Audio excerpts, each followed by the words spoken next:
Hello, Dr. Ron Eglin here, an assessment assistant, what are we on, 5, 6? We're getting up, part 5. And I'll continue off where I left off with the last one.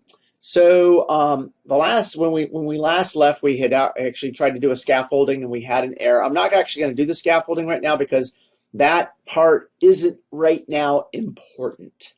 What we need to do now is build a database. So the models are built, and I've gone through and I double-checked the models.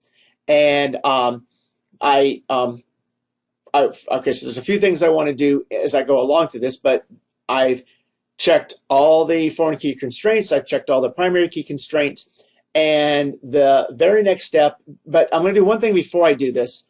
I created a model called application user, which inherits from identity user. Identity user is actually the built-in class in Microsoft ASP.NET Core identity, which means you need this using statement up here.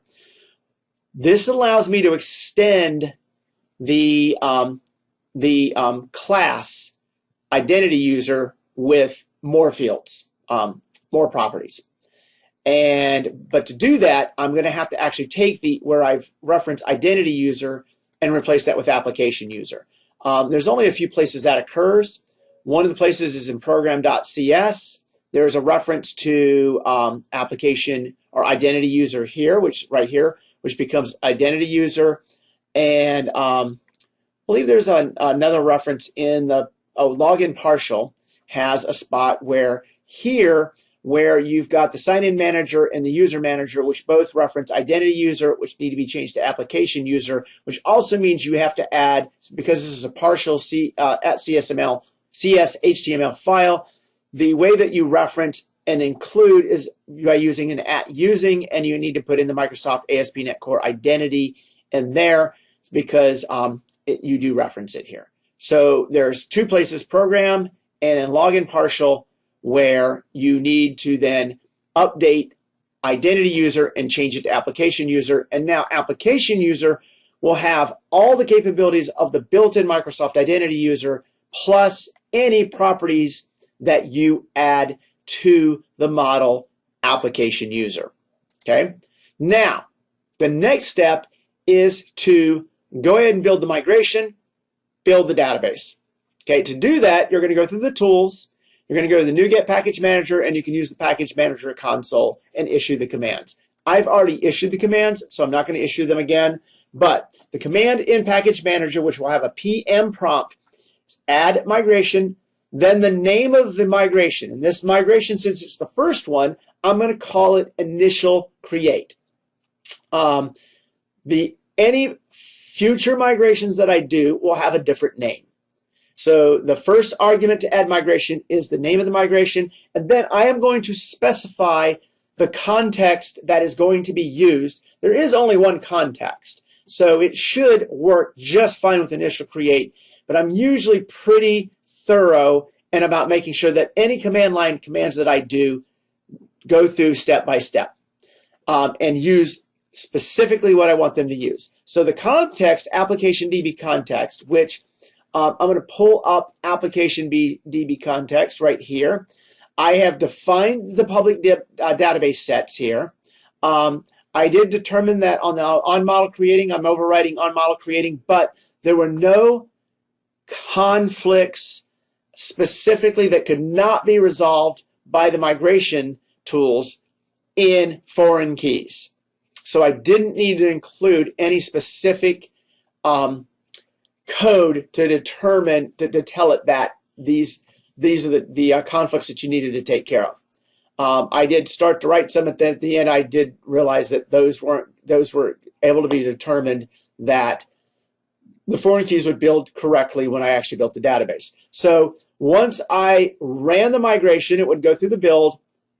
The next step is to update the database, which is the command update database. I didn't need to specify anything there because it's going to go right off the migration and it's going to build the database.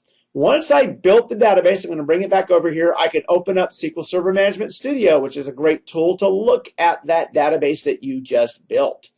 And I went ahead and made a database diagram of just the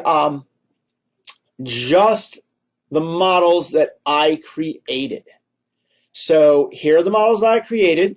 I did note one thing. I wasn't consistent in my use of the letters I and D. I, in some cases, used capital I, lowercase d, and in some cases used capital I, capital D. That's a minor annoyance, but if you're completely OCD, you might want to fix that. Other than that, I've got a built database. I have my so I have all the pieces built. I could, by the way, also look at all these ASP Net roles that I have here. If I look at, by the way, I'm going to pull up ASP Net users. I'm going to go to columns, and if you look at ASP users, what you will notice is that there's a bunch of fields that you didn't do anything to do with. That was built into the .NET identity model, these fields. But user comments and user display name, that came from my code where I actually created an application user display name, user comments. So those exist right there. So now that I've built this, I've got the database built, I've got all the pieces put together, I can run this.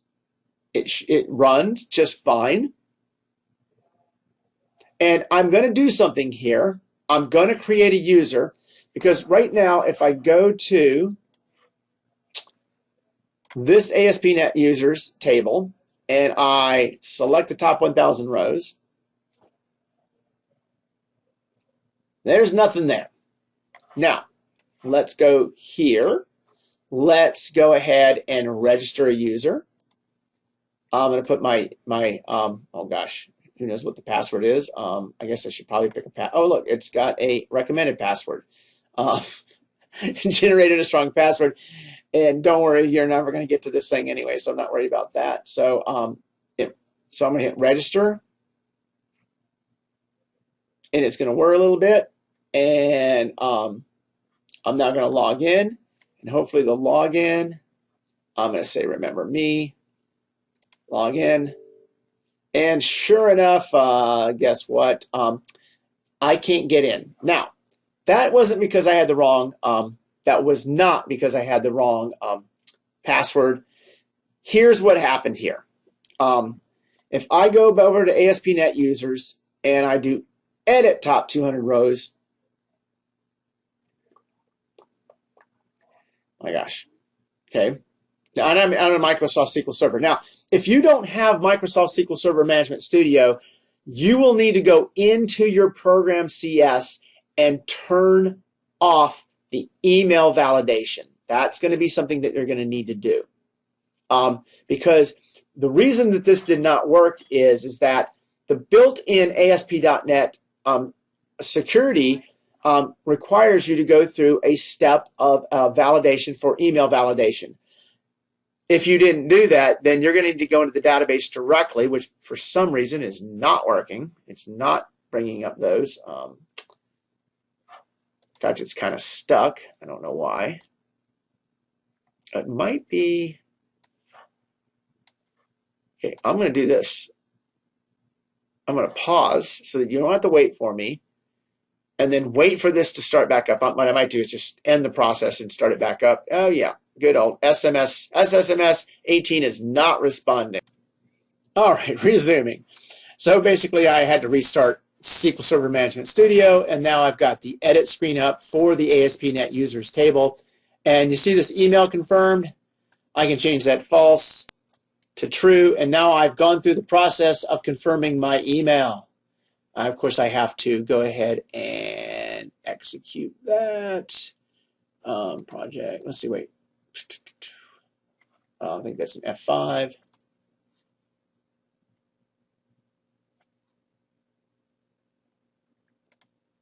True, cell is modified, and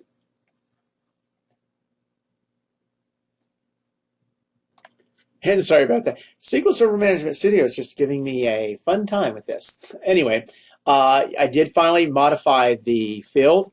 But as long as I'm going through, and not everybody's going to have access to SQL Server Management Studio and be able to go in and modify the field to show that that's occurred. So what I'm going to do is also take you into some of the code that you need to add to your program CS, you can do this. And I've got a few other pieces of code I'm going to actually put in here. Right there, services. I'm going to add the service to configure the login options. And I went ahead and copied and pasted those. The copy paste here is just a number of configuration settings for configuring the identity options. The only one that's actually important here is this one here. Options.signin.required confirmed email equals false. It's no longer going to require a confirmed email to allow you to log in. I did add some other ones in here because I was going to need to do it anyway, so I went ahead and did it now. Now, if I go back and I restart the program, and as you saw that the user account was created, so I should be able now to be able to log in to the system. Now, the system doesn't do anything once I've logged in, so there's not a whole lot I'm going to get out of it, but I did register a login. It did write the login to the database, and it is now going to be available for me. So if I bring this back over here, I can go to login. I should be able to log in. I'm going to go remember me too. It shouldn't kick me back this time. Two reasons. One is I did change the, and so there I am. And now I've got the hello. I am logged in. There's nothing else here. Sorry. All I can do at this stage is log out. Now we're going to start building. So this is the next step, is we're going to start building the pages to start actually doing the real work. So that is where we're at right now. I'm going to do a quick summary because I covered a lot here. I went ahead and built the models.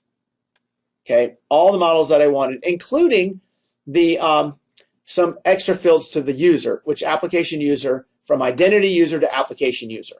And if you look at, there's going to be some, I mean, you can Google this and find some documentation on that. I built all the models. I checked all the models. I created a migration. I updated the database. The database is now built. So I have all of that is now done. I've logged in to the system, and now I can start building pages. That's where I'm at right now. Time to do one more thing. At this stage, I need to push this baby. Well, first I need to commit. So I'm going to commit all. Initial major commit. Commit all. Okay, that's done. And git push. And once this push is completed, it's actually doing it right now. Once that push is complete, this will be available on my GitHub. All the code that you've got right there that I've actually done so far. So quite a bit. So next step, I'm building the pages.